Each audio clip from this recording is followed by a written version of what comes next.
welcome to another new episode of the Apparel Entrepreneurship Podcast. Today we have a very interesting founder with us today. He's coming from the UK. And what's interesting about his brand is that it's in a very niche business, but also how they've grown year over year. And they've done it without paid ads and without any discount. So Ed, welcome to the show. Please introduce yourself and tell us what you do. So my name's Ed Bartlett. I'm the founder of Kostüme, which is at the moment cycling apparel, but broadly speaking, outdoor activewear. My background is 25 years now as a founder for my sins. And most recently, kind of doing pop-up art exhibitions and managing contemporary artists. And then prior to that, completely different in the kind of video game and advertising space. So I used to be a game developer and then kind of pioneered the concept of putting brands into video games. So a bit of a varied background, but it's all serving me well with Kostüme. Interesting paths, and it's kind of like connecting the dots that eventually make you to succeed eventually in one area. But of course, now you're in apparel. How did you end up in apparel? Well, it's actually full circle. So I've always been obsessed with apparel and clothing and brands, consumer brands from a very young age, and actually started my first clothing brand in art college when I was about 17, getting access to a screen printer. And, it was the early days of the kind of acid house and house music scene and the DIY spirit. And so me and my friend Ben created a company called Eden, which is Ed and Ben, Eden. Clever. That was fun. And, we just made T-shirts and so on, nothing really kind of more involved with that. And then obviously went off on this journey with video games and everything, but always had a very strong interest in apparel and fabric and, brand strategy and brand development. And been in the advertising world in London for a long time, around a lot of friends who kind of move in those circles. So, but never something I thought I'd end up actually doing as a business or a job even. So it's slightly unexpected, but the roundabout kind of way came through the passion for cycling. So I got really into kind of long distance cycling, and then my kind of entrepreneur brain started kicking in on these longer rides where you're kind of in the saddle for like a pretty much a day at a time. You get a long time to think, and started just questioning like, why is this designed in this way? Why can't I find a product that works for me? Why didn't other brands kind of speak to me in a marketing sense? Why can't I find a pad that works in my shorts, And then COVID happened. And then I'd already been thinking about turning this. I'd already had about 2 years prior researching, and I already had a deck and some ideas about what the business model might look like. And COVID really was the point where all these artists I've been working with and the ideas that I was working on with exhibitions and things kind of stopped, and all of those things came together, the art angle, the apparel angle, like trying to solve these problems in the cycling apparel world, but also as we'll talk about probably in the fashion industry in general, they're kind of universal problems. Really it comes down to problem solving, I think. So basically for your own itch, when you were trying to scratch your own itch, what exactly were you trying to scratch? What was the problem? I think just the general frustration with, like, for example, you find a product that really works for you and then they bring out a new version and it breaks everything. So in my head, I'm like, how can that happen, right? There's a brand, very famous brand, I won't name the names in this podcast, but the brand, the cycling brand, right, that's in the headlines. They had this pair of shorts that just was amazing. It was the best thing since sliced bread. And then they brought the new version out and it literally broke everything. And so in my head, I'm questioning, like, how does this happen? And we all know how this happens, because it's changing of the guard and because people are trying to save money and cut costs and increase profitability and all the reasons that we know about. And I just felt like there was a better way to do it. And there's a brand that I've been buying for a long time now. They were probably the first ever pre-order brand. They actually launched on Kickstarter. This is how long ago it was. They got a brand called Gustin, Gustin. They're selvage denim originally. So this guy was like an absolute obsessive about selvage denim, but really frustrated that these beautiful fabrics were being sewn up really badly and marketed badly, but they were like $600, So he had the idea of going to all the factories and buying the dead stock. And then he knows from the kind of fabric length how many pairs he can make. He creates 3 different styles for every body style and size, and then pre-sells it basically. And he went really from one style to now, I don't know how many he's got, maybe 300 SKUs. He's doing leather shoes, like all-wheel leather and all this amazing stuff. And it's all the same model. He's never done a penny in investment. As far as I'm aware, he's never done a single paid ad or refer a friend, word of mouth. So I'd always had that model in my head as being like a really kind of good solution to cut a lot of that kind of waste and inefficiency. And so, yeah, Costume really was a sort of using that to scratch the itch of cutting the waste and making better products, basically. So when you wanted to get started, did you start to design a full collection? Was it just a few pieces where you saw the problem, where you wanted to solve? What were the first step to get it rolling? Yeah, that's a really good question. I think it was always this capsule idea, right? So I kind of know when I'm looking to buy things and dress, it's always about coordinating, especially with the weather and so on in cycling, you kind of coordinate. And so originally the plan was the cycling shorts, because I knew that like that's the thing. Every cyclist, whether you're really into kind of fashion or if you're into long distance and don't care how it looks, whatever it is, the cycling shorts like the piece. So that was the one I knew we had to nail. And then everything else kind of came about organically from that. It was a little bit of a how long and how hard is it going to be to create this kind of hero piece, and then how much time does that leave us to do these other things. And I didn't imagine that we'd end up launching with as many pieces as we did and to the quality level that we did. And I think a big part of that comes down to I don't know if you're connected with Demi Johnson from Get Stuff Made. So she is ex-Rafa and various other kind of leading brands. And she was someone that was introduced to me quite organically by someone else. And we just really gelled. She had lots of similar ideas. She'd seen the big company mentality and actually sort of moved on from that business for the same reasons, frustrations and so on, and was really willing and excited about just diving in and breaking the rules and seeing what's possible, right? So I think that's really how we ended up. I mean, like starting right back from the base fabrics, so before we'd even looked at product designs and construction and features, it was like, let's go back to the fabrics, let's find the state of the art, recycled, best possible fabrics, and then build the products really from that angle. And then there's also this thing of like, in cycling especially, it's very insular and inward looking. There's very little innovation from a product standpoint, right? The innovation really comes from the fabric companies, really. And the way that I was riding and the way that I was seeing other people cycling, especially post-COVID, isn't that pre-COVID thing of Tour de France, racing, suffering, train. It's about freedom and exploration, and people want more utility and more pockets and things like that. So there was also a bit of a ground-up rethink in terms of without trying to be everything for every man or woman, it's like, how can we kind of redevelop what a silhouette looks like or a product functionality looks like for cycling? And so I think those things coming together is really what's making the brand kind of resonate with people. I'm just thinking one thing. I'm doing a bit of biking myself, mostly mountain bike, but there are few sports when it comes to road biking when it's so nerdy. So is this an advantage? I mean, I guess your customers are really, really picky. Are they happy when you're coming and it's easy to get in, fantastic new product? Or is it the other side, they're really, really skeptical and into the details? Yeah. Listen, I'm a mountain biker. I've only been road cycling for twice as long as Costume has existed. So It's a recent thing for me. And I think that's also what's helped us, is that we're bringing an outsider perspective. We're coming in with a fresh view without all the legacy. Of course, I've always followed the Tour de France and been interested, but not in that real nerdy sort of, that way. I'm much more comfortable barreling down Alpe d'Huez on my mountain bike, trying not to die, off-road, not on-road, I mean. And so, yeah, I think the technical nature, things like those bib shorts, they have to work, right? It's almost like a second skin. You cannot get those things wrong in any way.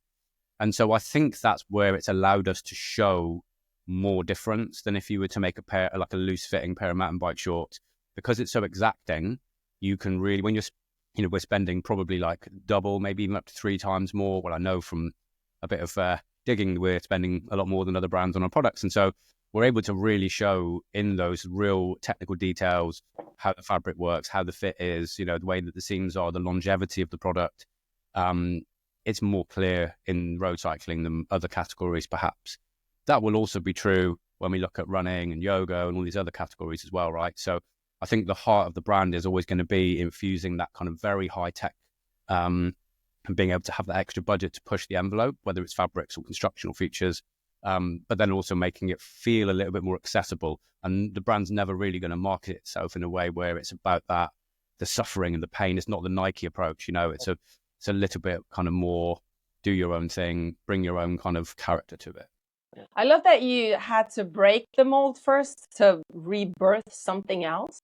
So in terms of you starting, how long did it take you from idea? And I presume you did some sort of a business case on it just to make sure that the calculations are okay, since you're a former or entrepreneur and you kind of like have that business side as well and not just a creative bit. And also, how much did you start with? That's because it's a question we get all the time. How much money do you need to start a brand? So that's interesting for folks as well, just to like what's the time frame that this is doable in, and how little or much do you need, or especially for you to create something so successful? What did that look like for you? Yeah, that was a sip of coffee question, wasn't it? Yeah, it's a good question. I think probably I spent 2 years all told before pressing the button. And weirdly, recently, when I was doing the Crowdcube brand, I actually went back and looked at some of the original documents, which was quite interesting, not least how terrible they looked. My early pitch decks were bad. Always start somewhere, right? I mean, Yeah, you right. can't just start here. So bad. And then also look back at some of the early research. So yeah, I did a few things on Typeform. Obviously, my cycling community is very good. I ride with a couple of clubs. I've got a lot of friends that are really into cycling. So I was able to get that early research out there. What's fascinating is how much of it has turned out to be true, and also what's turned out to be not true. And most of it's been true, right? So for example, the pre-order model was the biggest risk. Are people going to wait 6 to 8 weeks when they can buy stuff next day delivery, especially for a new brand they've not heard of? And I asked the question 4 different ways, right? So I asked people if there was a measurable increase, and measurable is the key thing, right? We're not talking about micro increases. If there's a measurable increase in sustainability, would you choose this over another product or brand, right? And, 70% of people said yes or whatever. If it was the same price or less for better quality and the sustainability, would you? Yes. If it was, I can't remember what the other one was. I think it was the price. If it was like the same price or less, but much higher quality. And then I said, if all 3 of these things were true simultaneously, would you? And like 100% of people obviously said yes, right? So that was quite interesting. And it certainly turned out to be true that the weight isn't an issue for our customers at all. I don't think people buy and consume cycling apparel or technical lifestyle apparel in the same way as obviously traditional fashion. Like if you're going to party, a new shirt or a dress, you will often go and buy something and need it quickly. You don't necessarily need a pair of bib shorts tomorrow. So that's kind of been really helpful. From the financial standpoint, I raised £250,000 sterling to get launched. Yep. I think probably if I was to start from scratch again tomorrow, even with everything that I know, I doubt that I could replicate that. I think it was a pure, lots of things going extremely well. It's like, can't tell you how well it all went. It's very rare that things go that well. And whether that was the relationship with Demi or whether it was the design ideas, concepts working really well, things like the drop seat on our bib shorts, prototyping some of that. It's not easy to make it work really, really well. And we did, whether it was, new relationships with factories and suppliers, like that all went really well. So I think you would really, really struggle to do it for double that. During this period, how much testing did you have to put in, and how much testing did you do yourself? I guess you had a lot of connections within or friends that did road bike as well, or biking? How did that? Some crazy people, right? So one guy, Mike Warren, who rides for Audax Club Bristol, which is my local club, and I do their club kit for them. He rode an event called Bristol, which if you know the UK, that's a long way, but it's also by the most difficult route, right? It's over every little road, into Wales, over these ridiculous, the vert climbing across the course. It's one of these ones that even hardened long distance cyclists struggle to complete. I think the attrition rate's like 70% or something.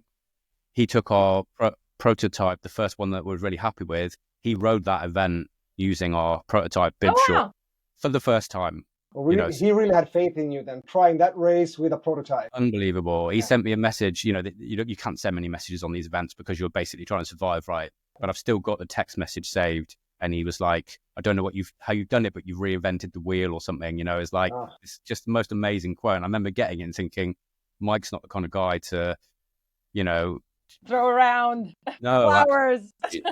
Exactly. And then, I obviously did an awful lot of testing myself. I am what I'd call like a super consumer. And so I bring that energy to costume. Like I know what the problems are from my perspective.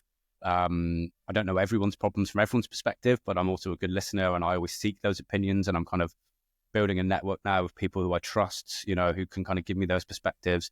Certainly haven't got it perfect yet, but that's, post crowd round, I'll have more resource and more budget for that, whether it's like size guides and that's like a big problem that we've tried to tackle. But yeah, those sorts of things are really important to me, that everyone feels like costume's a brand for them.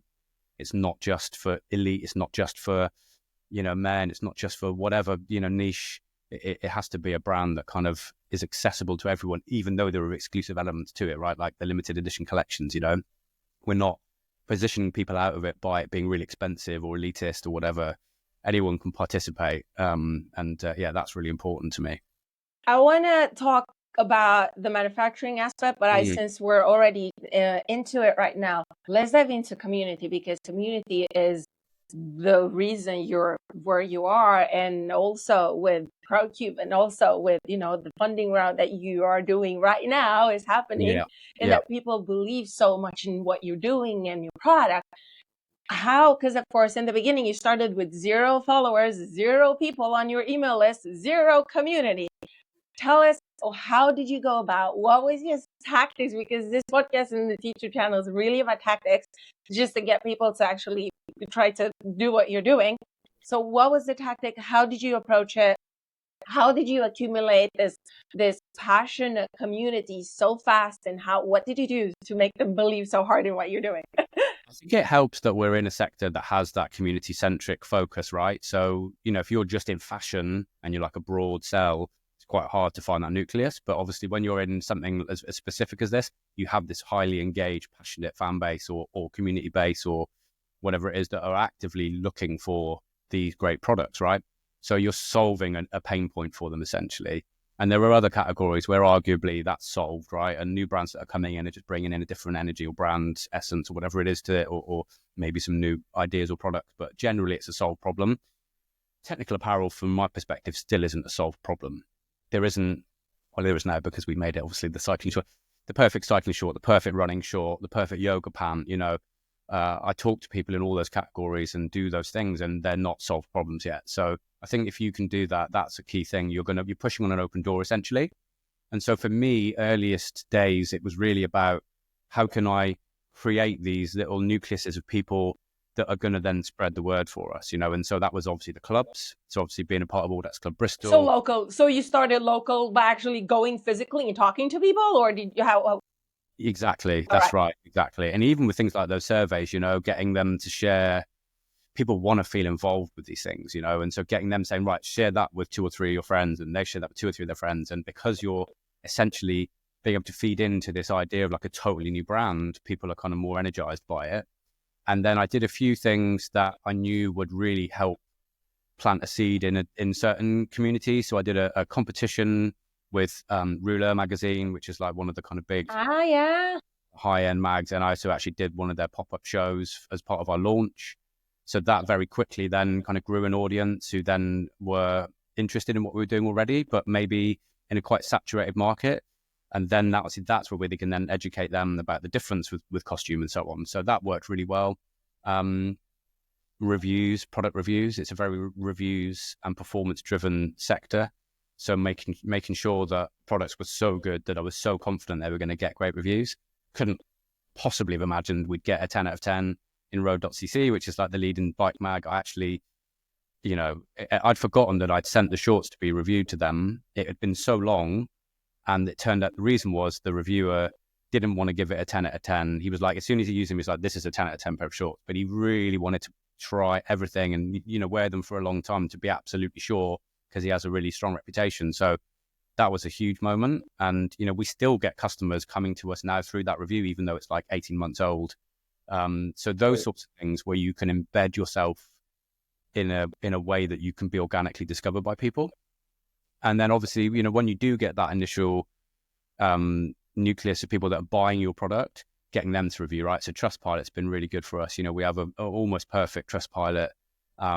I really kind of go to town on the customer support, because it's something that I've always been frustrated with as a consumer. You know, there were very few brands that have ever given me good customer support from a you know, a fashion standpoint. People spend all this money on customer acquisition and then just let these people go, don't keep them. It's just madness to me. So yeah, customer service is like critical for me. And not because it's a marketing thing, because I genuinely thrive on these people feeling like they're solving their problems and feeling valued. You know, it's like I want them to feel like part of a family.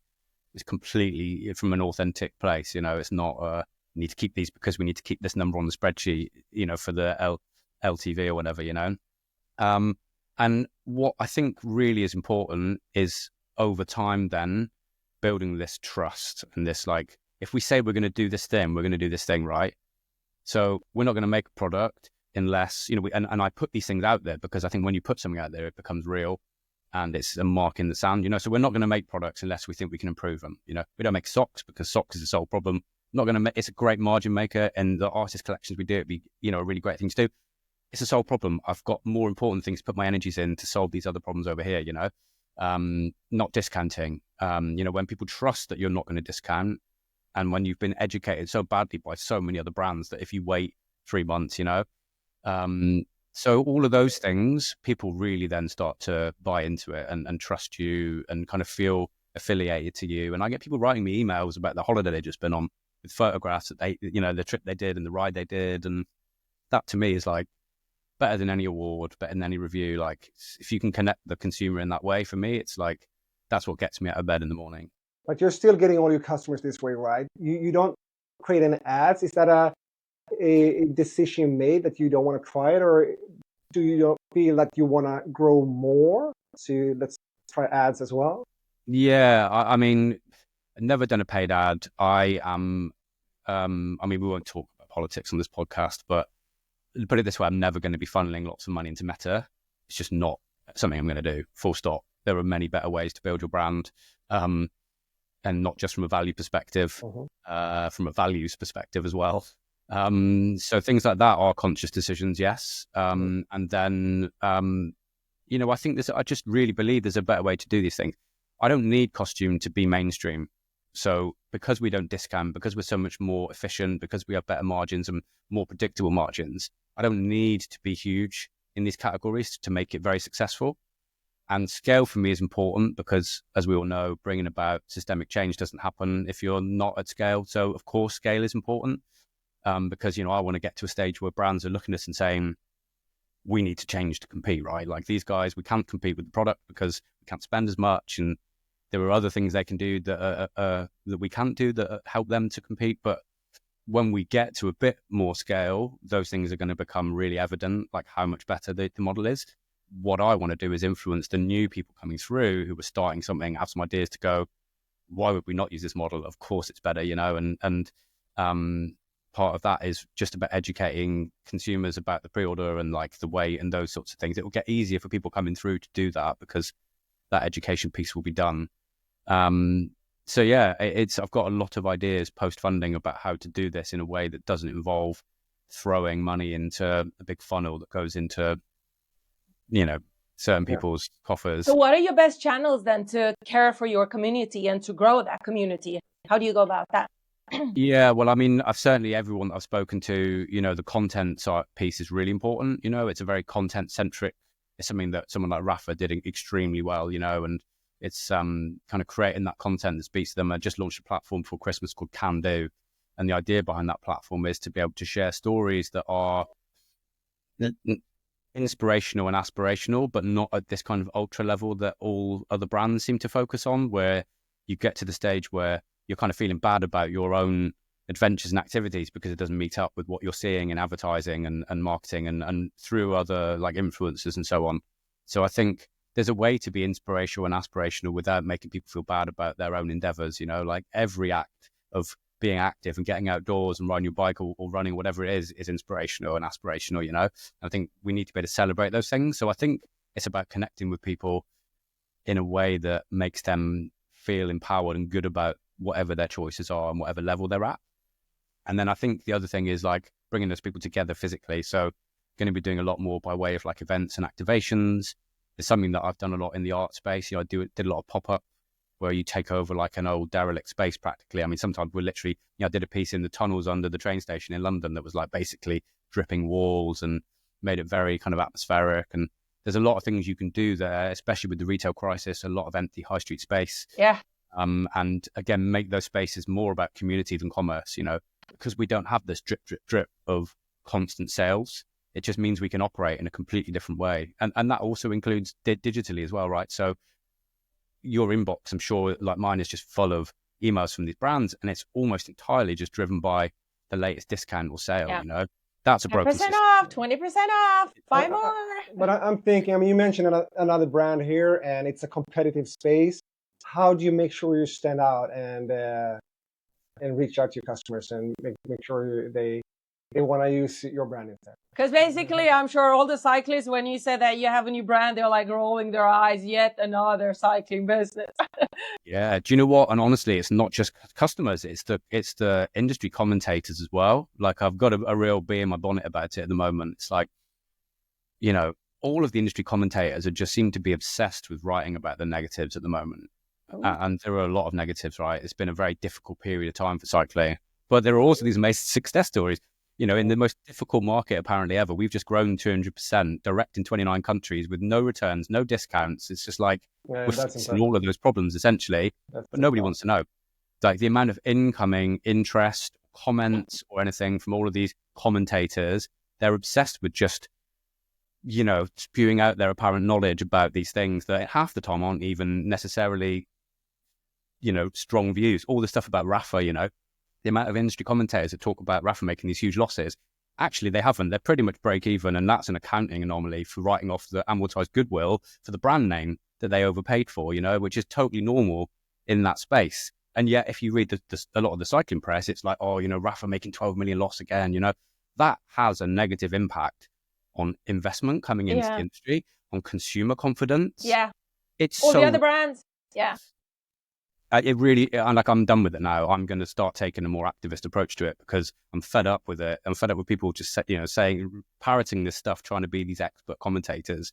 And it's like, come on, there's a lot more to talk about. Like, there was someone the other day talking actually specifically about cycling apparel brands and how easy it is to start a cycling apparel brand. Yes, the barrier to entry is low. The barrier to success is very high. And so those people that are doing that, give them some more attention. They're doing something that's really interesting, worthwhile. And I'm just really tired of all the negativity. So what was it about you and your unique, because you have a very unique combination of things that is most probably the reason for why you're successful, that kind of landed with your customers? What was it? Is it that it's on demand? Is it that you're kind of like this, the black swan that's doing things differently? Like what was it actually that were like, okay, this is, I want to be part of this? I think it's a combination of things going from talk to tangibles, right? And this is part of the, maybe we'll talk about the sustainability piece at some point about the kind of intangibility of these big numbers, but when you come back down to the brand, it's like, we can say that our products are better quality and we can say these things, we're wasting less money, but nobody from us actually sees the bottom line, right? And so when you release a bib short, which is an incredibly technical, hard to make piece of apparel, into a space where you've got brands that have been doing this for a generation, and we're then instantly beating them and, scoring not just from the press, but also from all our customers, people take notice of that. And I think because people care about cycling, people really, this is why brands like Rafa became what they did, because they were able to kind of catalyze that caring in a new way. And there are other brands, that are doing a great job of that in categories now as well, and within cycling still. And I think it's about more than just talk, right? It's about those tangible things. And I think despite being quite a young brand and not having much resource, we've been able to make those things tangible in a way that matters to these people quite quickly. So I think they see the potential of it, basically. Let's continue on the tangibility.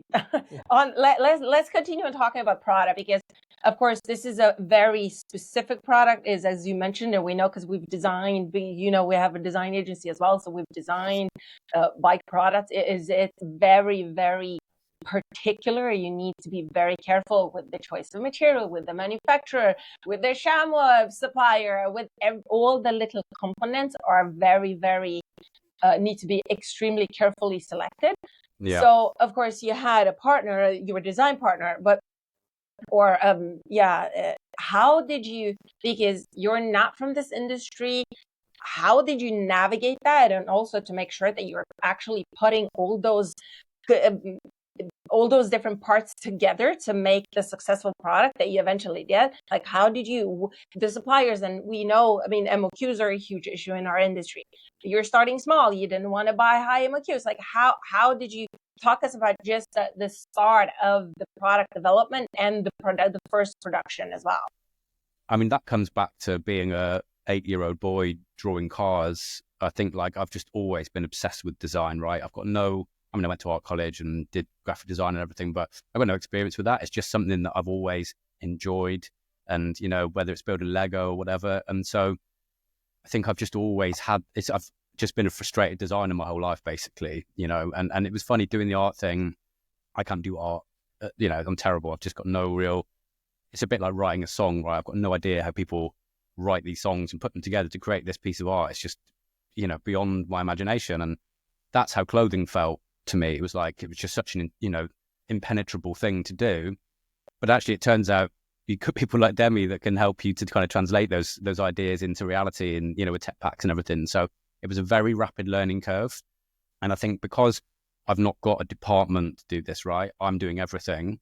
I've got to get hands on. I've got to learn. And that's my favorite way to do things, you know, apart from maybe fulfillment, which I'm looking forward to handing across to someone else to do. But yeah, things like that, it was like just a very rapid learning phase. And, you know, I'm nearly 50, I'm 48. So being able to learn something new like that at this age is also very invigorating. So it wasn't a chore to do that. It was like a real enjoyable, passionate thing to do. You can turn this idea in your head into like a physical product, right? It's fantastic. And working with someone like Demi who gets it and who is also very motivated by the problem we're trying to solve.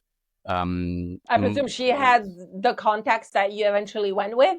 No, so we did that together. So, you know, everything like the fabrics and the kind of direction, you know, we'd look at it from a broad perspective and say, this is what we're trying to do with this product. Funnily enough, we're actually this afternoon starting to kick off our next batch after like a break now, like post-funding. So that's like super exciting to get back to that. So yeah, I think the fabrics for me was always the starting point, right? So you mentioned earlier, in cycling, there's, for example, thermal, where, you know that all of the brands are going to be using this same particular like thermal roubaix fabric, right? Because that's what everyone uses, because the other brand uses it. That's already been tested. Nobody seems to spend any time wanting to try these new things. And so things don't move forwards. It's the same thing with a different brand name on it. So for me with Kostüme, it was like back to ground level, let's find these incredible fabrics, you know, and that's what's differentiating. I shouldn't talk about this too much. I'm giving away our special sauce, but that's really what's differentiating us. You know, when people put our bib shorts on, they say wow out loud. I get people in Bristol that sometimes come to try a pair on. People that have been riding for 20 years, 30 years, and you can't help but say wow when you put them on, because it's a new experience, and it's not often that you and not have the cold experience that you usually get. Exactly. And same with the thermal wear. When you look at our thermal fabric versus, and it's all, I know obviously, you know, recycled fabrics on the panacea of all good that they, you know, people hold them up to be. But again, we are using like everything, 100% recycled fabrics across the range, even our zip tapes recycled, you know, so we're doing the best that we can do at this point. And then I look at other brands, and again, without naming names, and it's possible for them to do that as well. They're just choosing not to do it. However they want to position it, whatever reports they want to put out, whatever kind of targets they're setting, they can do those things as well, and they're choosing not to. So for me, it's about wanting to be the mark of like, this is the standard, basically. We're not going to do these things unless we can do it this way. And that also comes then back to the factories and the MOQs. So our model allows that to happen because we've got so much more budget to spend. We can afford to make lower MOQs, you know. So yes, we're paying slightly more for that, but we don't need to make our margins work because we haven't got all this waste and this kind of legacy, waste. Let's just call it waste. And so the model almost self-fulfills in that way, and allows us to be able to work with better factories, allows us to do lower MOQs, but still at this like incredibly high quality. So Yeah. We haven't talked about it, but what are your sales channels? How do you reach out? And you said you sell in many countries. Do you have distributors, agents, or do you just sell D2C there? Yeah, all D2C at the moment. So no Yeah. wholesale, 100% direct. That's all, again, just comes from the reviews and the word of mouth and, the press.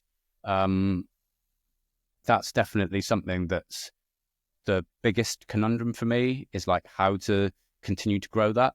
There probably will be some retail partnerships, but they will probably be more in line with our collaborative approach, like with the artist collabs and so on. Mm-hmm. We'll probably do like one-off collabs and exclusive, make them more about activations and events. We're slightly different than the brands in that we can almost like guarantee margin because our products essentially sort of sell out quite quickly after launch. We do these small batches still. So we're unlikely to be in the retail channels in the same way. But how do you tackle, you're doing performance wear, technical wear. How do you tackle the challenge of them buying things online when it's really about the fit and function? Do they have any chance to try it out? How do you do there? Do you do the pop-ups? That's definitely the plan. Yeah. So at the moment, no, it's all just coming from people, trusting that how it looks and feels. We obviously have good fit guides. We kind of we list the kind of dimensions of our models in the pictures and so on, those kinds of things. And we also people, when they tell us what brand they're wearing, will advise them on that. One of the biggest lessons I've had is that you can almost take two bodies that have the same dimensions virtually, but they'll miraculously somehow fit them different. It's just like something I can't get my head quite around yet. I've had one person take two sizes different, despite them apparently having identical measurements to a model. So like that's been quite an interesting thing for me, is like seeing how different it can be. And that's something I'm hoping I can help with our model again with the low MOQs, is like we're already able to do different sizes within a size break, right? So you can have a medium jersey, but with a long hem, we do 2 lengths of arm warmer size. Because if you've got long, thin arms, you have to buy small from another brand and it stops here, right? So with us, you can buy a small, long. Eventually, hopefully with the tights, we're going to have different strap length and leg length. So if you've got a short, way more personalized. Absolutely. Yeah. That's something that, again, I think needs to be done better. And even just down to like the fit guides and seeing people moving, and some of the fashion brands are doing that a little bit better, but it's still not as good as it could be. Just seeing like a guy or a girl sort of step around in a circle still isn't really giving you what it's going to be like. So that's something I'm trying to work on. And I just think like the AI approach and the 3D approach, from everyone I've spoken to, but also from my opinion as a brand, it just, I don't get the character of the brand. It just doesn't, it doesn't work with me as well, just seeing an animation of someone doing that, even if it's really hyper realistic. So I kind of want to still do that in a way that feels kind of human. Human, exactly. There you go. I'm curious about the technology that you're using, because of course returns could be high and people can't really, even though you have the measurement list on the website, just are you looking to implementing any tech on your website, or, because now there's solutions where people can scan their bodies, etc. How are you thinking about that? Or as we mentioned, like bringing it back into human and just like not going the tech route, but going more physical, so people can actually feel and put the products on themselves. What's your thinking there? Yeah, I mean, that's an important one. And I definitely see that where, I mentioned earlier, like the wow factor when you put it on. So that, that's one of the things with the kind of e-commerce D2C approach, right? It's difficult to do that. People are trusting the reviews and even those reviews still don't really communicate to you how big the difference is or how it's going to feel, right? So that is something that's important. I do potentially see bricks and mortar in the longer term future, but again, probably in a slightly different way. I'm thinking more event space, again, coming back to the art thing that I was doing before, much more about, community and activations and that kind of thing, rather than a traditional commerce-based retail situation. The frequency of our launches means that we can do more interesting things on that front, and that includes actually on the e-commerce side of things as well, microsites and things. So the difference with us is like next year, for example, we're going to have at least one launch a month, right? All right. And the idea is those launches sell out in a few hours or days, hopefully, and then the next one comes, and it's full price and so on. But what it means is that we can do an awful lot more in terms of the storytelling and the activations and be much more playful as a brand. And actually the brand itself, the brand name, the idea of that really comes from the art space, right? So Kostüme as the brand is kind of meant to be like Gagosian or White Cube Gallery or whatever, it's meant to be like a strong independent brand, but it's not meant to dominate things. And actually it's really about the exhibitions or collabs and collections that we do. And you can go into a Gagosian gallery or a White Cube gallery or whatever it is, and the kind of artist they represent, what their brand stands for, the quality levels and everything, but you're not going there to see Gagosian, you're going there to see Damien Hirst or Tracy Emin or whatever it is. And then you can go in there sometimes and the space will be completely different and different people coming to it, different talks and themes and everything else happening. That's the idea for Kostüme, really. So that each one of these collections is very curated based upon the products and the seasons, or maybe the collaborator, and then the artist is front and center. And haven't been able to yet fully show my ideas on that front because of resource and time. I mean, the launch edit was probably the closest one, where we had the guy, the amazing light paintings that was in the same sort of style as the kind of artwork. Had a woman who's actually now gone on to be quite successful electronic musician called Surgeon's Girl. Had her create a piece of music using the artwork as inspiration, like translate this artwork into music, and get people with them writing about it and whatever. So those sorts of things, I think, will speak to consumers in a different way than the typical kind of long tail of a traditional retail launch, right? It's more in keeping with someone like Supreme. Because it's more like a collectible, and people want to keep and have products that that they have some sort of an emotional connection to. So it's not this disposable, even though it's that type of product, is eventually with so much use and so much washing, but still at the same time, it becomes your favorite product. It becomes, and you'd want to go, get the new color or the new, art or whatever. So it just gives another dimension to both the product and the brand. Exactly. I'm actually looking at introducing a kind of buyback scheme this year as well, where people can, we can actually buy the product back from people for credit, and then potentially even like an inter-consumer trading platforms, like with that eBay, whatever. So yeah, that's quite interesting. I think one of my bigger risks in my head is like it gets too successful, and you have this kind of weird situation like with sneakers where it sells out and then it's on StockX or whatever the next day for like 3 times the price. Like, that's not what we're aiming for. We want people to be wearing our stuff, not just collecting it. You can cap it like Elon did with his truck. You're not allowed to resell it for the price of. Yeah. It was like the Banksy prints, it's like one of his pieces there, it's like he did the same thing where you could only buy one, and if you ever resold it, you got blacklisted, and funny. I want to talk about crowdfunding. You recently launched a crowdfunding campaign. Can you talk to us why you've chosen crowdfunding as instead of just traditional investment? Have you done crowdfunding before? No, crowdfunding is about the only thing I haven't done. So I've raised venture capital in the past with businesses, done very high level like debt financing and like angels and SEIS and all of those things, and never done crowdfunding, which is why actually I didn't do it earlier, because my brain naturally, when you always go for the things sometimes especially when you're very busy with other things, you go with what you consider to be the easy door to push on, right?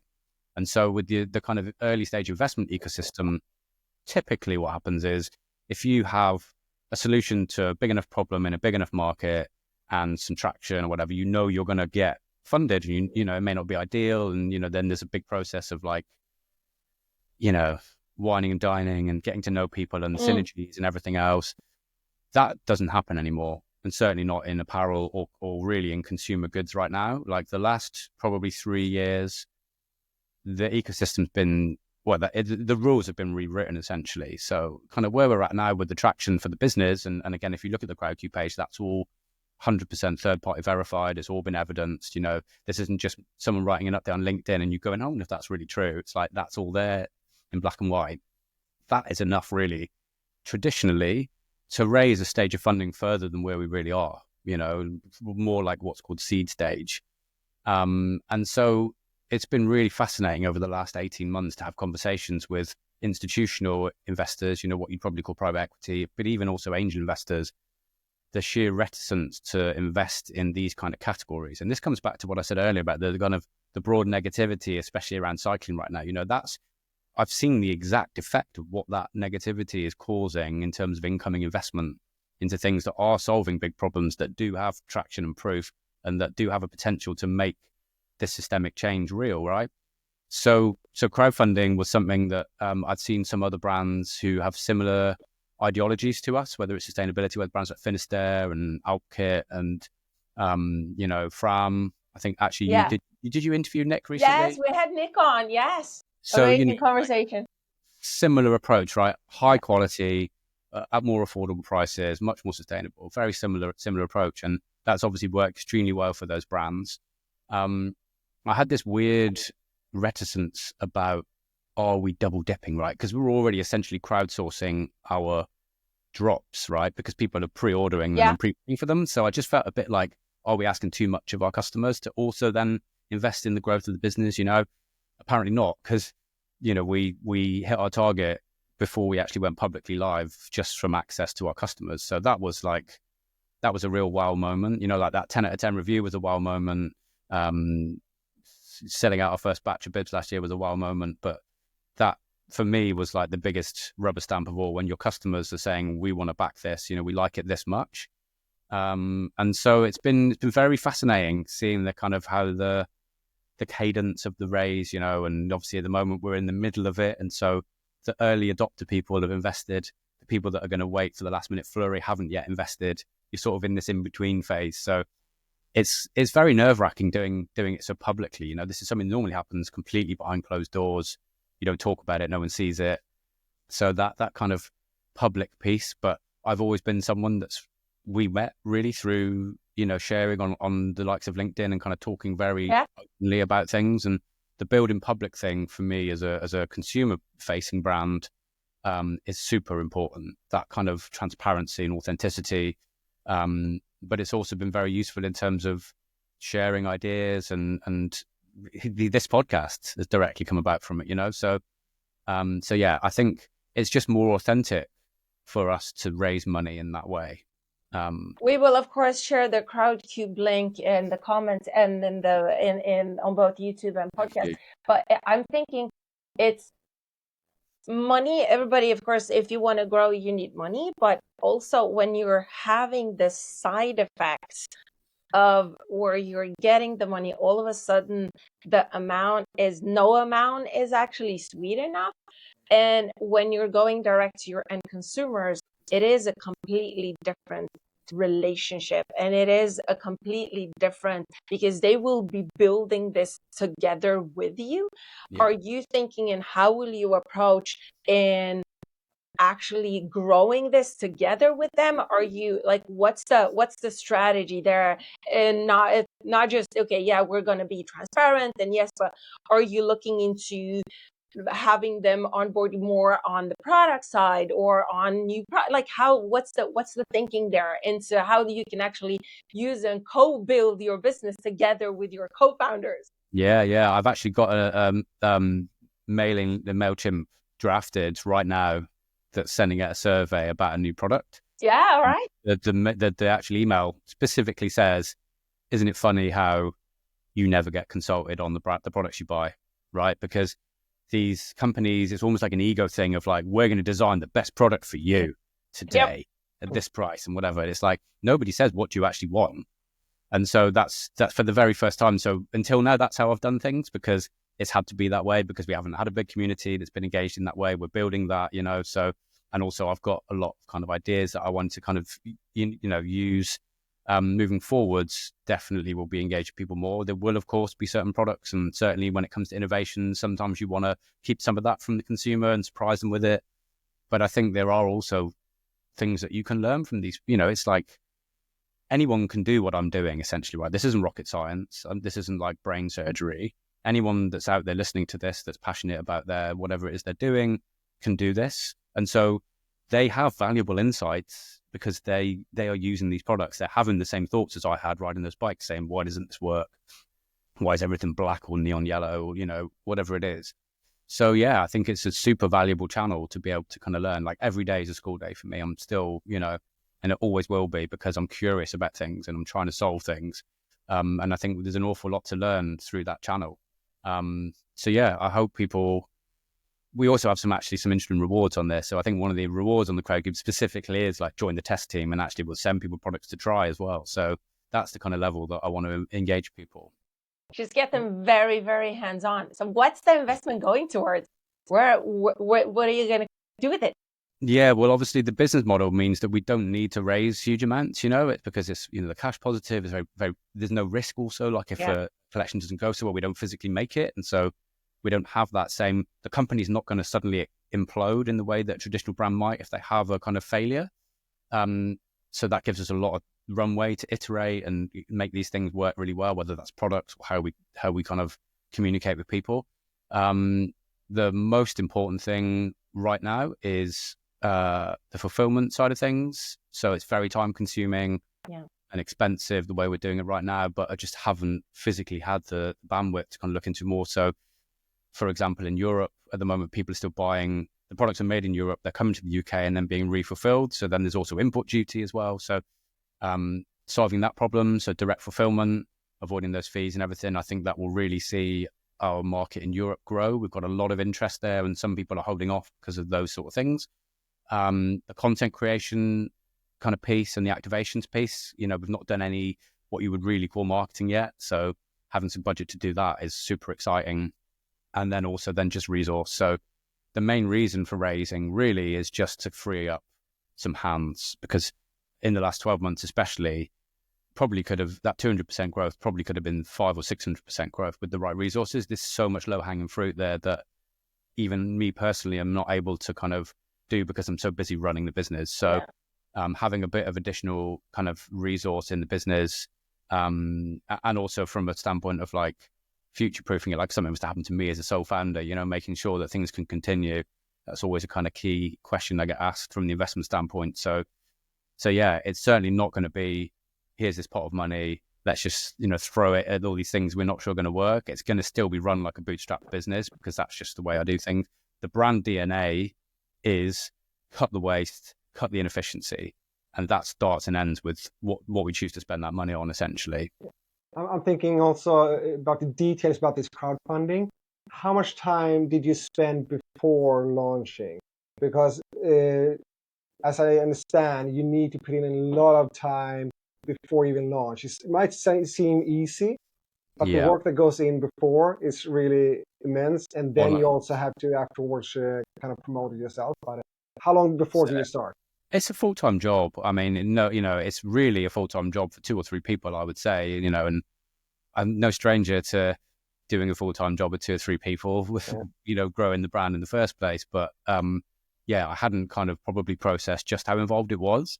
I think I probably spent at least 3 weeks full-time plus just making the pitch right. And then, as I said earlier, you have to evidence everything you say, right? So it's not just your own business claims about your performance that you can just prove. It's also, you've got to prove the market claim, right? The fashion industry is broken. You've got to evidence that in multiple ways, What that does then is it makes it very safe, in inverted commas, for an investor. And that's the point, right? Is that someone coming into something like Crowdcube, the work's already been done. You can trust it. There's already a kind of lead investor on board that hopefully, has also looked at it and rubber stamped it. So it just gives consumer investors much more security to get involved with something like this. But that means an awful lot of legwork up front. The benefit of that is you don't have to do it afterwards, right? So with a traditional investment, you have to do the due diligence after, which is, it's just as hard. But I think on balance, I sort of almost feel like the upfront way is better, because then you can just start immediately getting into running the business again afterwards. You don't have to go through that kind of phase post securing the raise verbally and saying, yes, we're going to invest, then doing the due diligence. You can just get on. So like I'm now already then having these, like for today with Demi kicking off the product dev, I'm already now back to running the business before we even finish the round because I know it's successful. So there's a lot of benefits to that, because fundraising is whatever disruption you think it's going to be, times it by 3 in the current market, I would say. So in terms of you running your business, what's been the biggest challenge so far? Oh, so that's a good one. You think I'd have an answer for that off the top of my head, wouldn't you?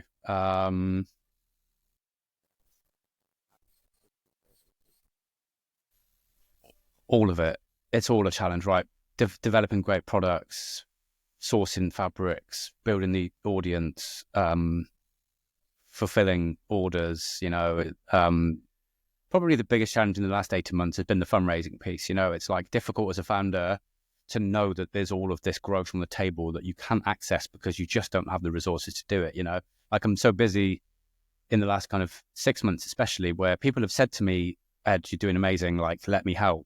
And like, not even have the bandwidth to be able to onboard them, to get them to help me, you know, like that's frustrating. And I think like having that traction and then the belief and knowing it, but still not being able to access the financing to get you over that road bump, I think that's been the most difficult thing. Not necessarily from a hands-on perspective, but from almost like from a mental perspective, to kind of process that and still stay positive and still keep pushing forwards. There's an old analogy is the right word, but in cycling, where long distance cycling especially, where you know, you can turn the pedal another half a revolution, right? No matter how tired you are, you know you can do that. And so just keep doing that again until you get to the destination, right? And so that's been my mindset to some extent, which also then has downsides, right? Because if you're doing that, you're actually sometimes not listening to your body. And sometimes on a bike, you can actually push yourself too far. And, you know, you have what's called a bonk, where you just completely run out of energy and just become like a puddle on the floor, can't get up again for 2 hours. And it's the same in business. You know, sometimes that thing of just keep moving forwards, you're not listening to your body. And I think I definitely came close to, or maybe even went past the kind of burnout phase in the back end of last year. And so that's something that I will learn from, and, you know, make sure that doesn't happen post funding, but we'll obviously then have resources. Yeah, I'm thinking, we just talked about how you think that basically anyone can start this if they just are motivated. Is there anything you wish you would have done differently, or would have known from the start, that you really want to, you know, tell anyone that's in the beginning of the journey that, okay, if I just had done this, I thought about this, it would have made a huge difference? Or does things just happen for a reason and you tackle the challenges where they come along? Yeah, I don't think there's not really anything that sticks into mind. And I think like part of why it's so exciting to be a founder doing something like this is that kind of learning as you go and fixing these problems in real time and being empowered to do that, not in this hierarchy chain of command where someone else is making bad decisions and you're trying to mop it up, you know. There's something incredibly creative about running a business and doing it. And I think to take that unknown away would spoil some of that creativity. It's also a great leveler. I think probably the only regret maybe was like spending so much money on my e-commerce platform. I think I probably could have. I was building it for the brand we're going to become, not the brand we necessarily were. Yeah. And everything else was so efficient and so well done, and ended up going so efficiently.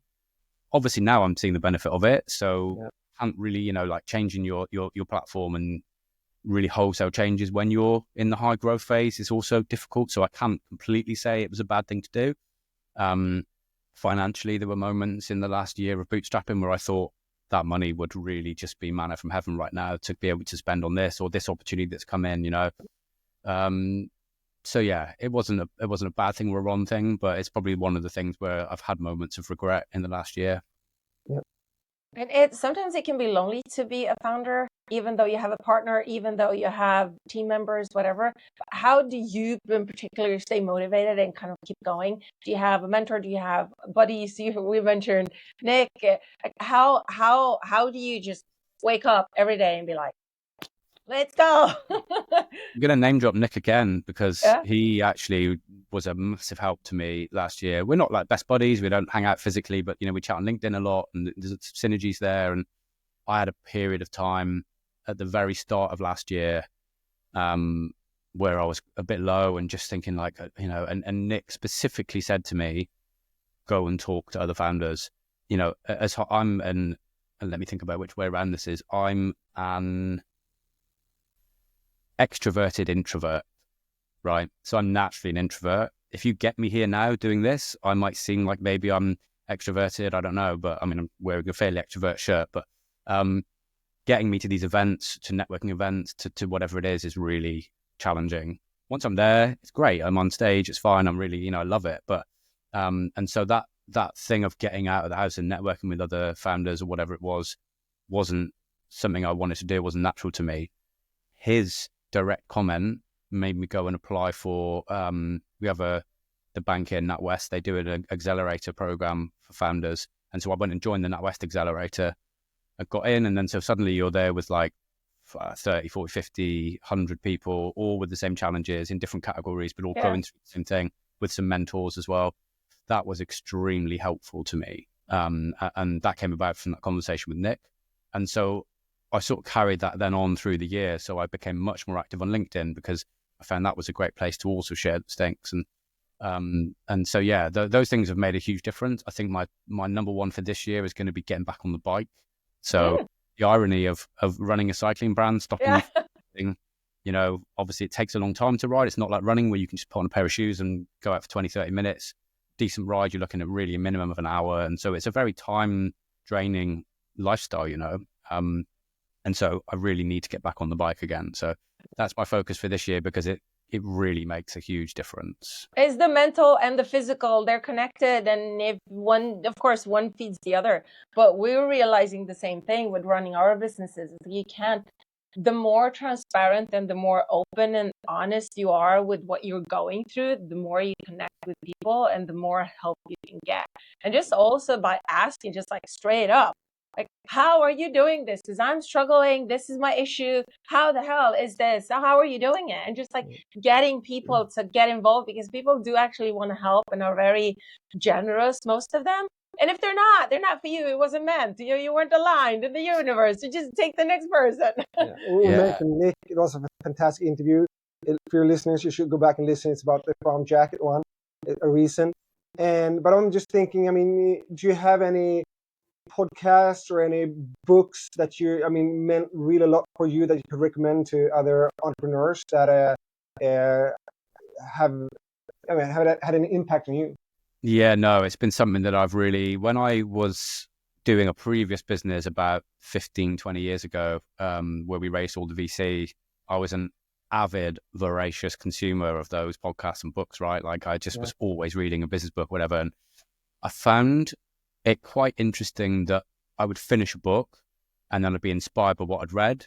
And then I would start putting that into practice. And actually then you end up losing a bit of yourself by just following these ideas and these paths, So I think I made a conscious decision to stop reading them for a while and just to kind of go back to instinct. And I think the found instinct is so important. And I think things that can help you tune into that instinct and then learning to trust that instinct by testing it out. And I think people maybe sometimes aren't brave enough. They're kind of, I struggle a little bit with self-detracting, a bit of imposter syndrome and those kind of things. And it's something I've really worked hard on over the last year. Not perfect yet, but getting there. But I think that whole thing of trusting that you are the expert in this subject, what you're doing is the right thing. And that I find sometimes that can be diluted slightly by these books. The second point answer to that is I just haven't had the time. Again, a bit like the bike. I've just not had the. I've also got a 3-year-old, and a partner, and it's been a struggle to balance those things. So yeah, I may well get back to. But I also like that short list. I like what you're saying about listening to instinct. It's so easy to look for an answer, look for someone who's telling you how you're supposed to do it, and try to mimic that. But really, if you listen to yourself and what you self believe in, and take bits and pieces from here and there, and then you just trust yourself. I like that. There's no such thing as a failure. It's all a learning, right? Yeah. Like some of the best lessons I've learned have been through failure. It's kind of like following your own logic somehow, because mostly if you believe it, then there's other people out there that will believe it too. But I'm thinking, since we're on this topic, what's been your boldest move? Because of course, when you follow your intuition, sometimes that steers you into directions that you haven't really necessarily thought about, or they're kind of like, oh, all of a sudden, I'm faced, here. So what's been some of your boldest moves that people or you couldn't really anticipate? I don't think anything will top launching the brand, like coming into a market that's arguably cluttered. There's a lot of cycling brands. Obviously there's been more since we've launched, but certainly it was already a pretty cluttered marketplace, and sort of trusting that model would work with no backup plan. There wasn't a backup plan to do wholesale and retail because the margins wouldn't have worked on the products because we're spending so much more on them. So it really was like a one-way street. It works or it doesn't. So that's if there's no get out, that's always a bold move, right? Jumping out of a plane with one parachute, whatever. I think doing this crowd cube round is also bold because it's such a public thing. You know, if that had failed, that would have been hard to recover from, because, you know, it speaks about a lot of different things, about people believing in the model or the brand, or customers believing in you, whatever that is. When you've already done so much work to kind of build that traction in the last year, to then ta-da, and then it could, you know, it would have been pretty difficult to kind of deal with. And there's some bold moves to come. You know, I've got some big bold plans in the future. I think, you know. Yeah, because you want to go into running, yoga, and other segments, right? Tell us about that. Yeah, Kostüme was never designed to just be a cycling brand, and the name, I think, you know, was also designed to be like that. You know, I'm gunning for Patagonia, not Rafa. I think I've always been passionate about the outdoors, and I've always thought this idea that brands in these spaces can only be one thing, you know, and there are brands who are like very definitely a cycling brand, and they're obsessed about the essence of the sport and all those kind of things, and that's fantastic, and those brands have their place, and there's no detracting statement from me on that. But it's not what Kostüme is. You know, Kostüme is an attempt to change a broken system. That's what drives everything that we do, and that's not going to happen just in cycling apparel. There will still be the DNA and the essence of the brand across those other categories, but it will just allow us to do other things in different ways, and we're already talking with some great collaborators in those areas. So yeah, I think that's the goal, right? The goal is... It's going to be really interesting to follow your journey, and it's been really interesting today hearing about your story and everything you've done. Is there anything you wish you would have brought up in this podcast and asked you about that we missed? Maybe you should have... No, it's been a this is why I love doing these things. It's been a while since I've done these kinds of things, and it helps you to crystallize your own thinking sometimes, just hearing yourself say it out loud, especially as a sole founder where so much of your communication is not verbal in this way. Yeah. So yeah, thanks. It's been a really interesting chat, and it's given me some more food for thought. It's firmed me up on a few points. It's made me question a few things. So that's always a good process. Yeah. And to the last question, what is the legacy that you want to leave? Yeah, leaving it better than I found it, right? I think like everyone would love to kind of say that, but even if we can change things 0.5%, I mean, you know the numbers better than anyone, you know, like even that's going to make a tangible difference. I think when you make physical products and you see what goes into making one product, the thought of one of those products being wasted, everything, the labels, the sourcing, the packaging, the pick and pack, the shipping, you know, that postman carrying a box with him has an impact. And if we can change people's view and realize what that means across a year, their lifespan, their children's lifespan, and make one better decision in what they're doing, you know, like that would be great. I have bigger aspirations. We would love to change that by 10%. I'd love to be so successful that brands look at it and go, we've got to change to be competitive and make 10% difference, or make people forecast better, whatever it is, you know, like great. But I think realistically, yeah, just anything that can kind of just make things better than they were would be great.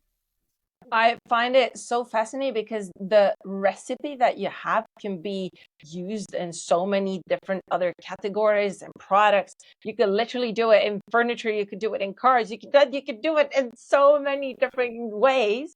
And so I find it that now you do have the receipt that this is a very viable business model. People can question, people can talk, people can be negative, whatever, but you've proved them wrong, which is what's so incredible. Yeah. And so also hopefully now you're having some money in your pocket to be able to scale this up and go into different categories. It's going to be tremendously inspiring and motivating, and just like from a personal perspective, just like very, very motivated to see you go and apply this and just again like prove the industry wrong. I love that. You're not talking, you're just doing it. That's it. I've almost been happy that people haven't been talking about it, because we've just been sort of semi under the radar, you know, and it's like, now I'm ready to chat about it, and now you're not going to shut me up. And the brand is going to become probably a fairly activist brand in that way, you know, like they've got a lot of ideas about how to do that without making people feel bad about themselves and their lifestyle choices, right? Like a lot of brands are doing that in a way where customers are feeling bad about how they live their lives. We're not going to change people in that way. but there is a way to do it. And yeah, I'm excited to shout a little bit louder in the coming months. Because it's not about shaming people, it's about inspiring and motivating people. That's a huge difference, because that's the entire thing with greenwashing and how people talk about sustainability today. It's like you're shaming people and buying products, or like, it's not about that. It's about information, education, and supporting and literally holding their hand and to make better decisions when they shop.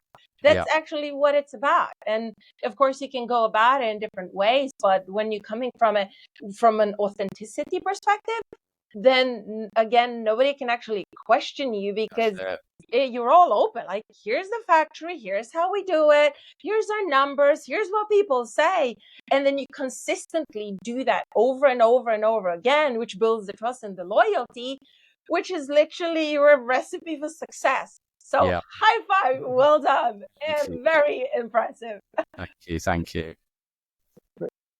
Well, thank you for today, and this is just awesome.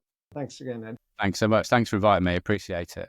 And congrats on the crowdcube funding part. And let's see where it ends up. Have you done any bets with some buddies on where you think it might end up? Like, what's your? You know what? I try not to think that way, right? Because it's a recipe for disappointment. So yeah, I try not to, of course I have some in the back of my mind ideas of this is what I would do with plan A, B, and C, but plan A and plan B and plan C are all great. So whichever one ends up being plan B and C, whatever, we'll just wait for later. But yeah, it's already enough. And, if we can stretch that target further, then it will make a massive difference. Yeah. And also fantastic to get to know these people that are actually to build the relationship with the people that have invested with you. How exciting. Really, people very interested people that have been in touch separately then on LinkedIn and everything else, and local community and business leaders, ex-brand owners, people offering their services for free to kind of help build. So that's the part I think people don't really talk about so much with crowdfunding, but obviously the marketing piece is great because people become brand champions, but it's also about potential, new leads that you can bring, new skills, new opportunities. So leverage. That's it. Yeah. So yeah, that's super exciting and something I even really hadn't considered. Yeah. Exciting. Thank you so much for being on. Very inspiring. And we wish you all the best. Thank you. Cheers, guys.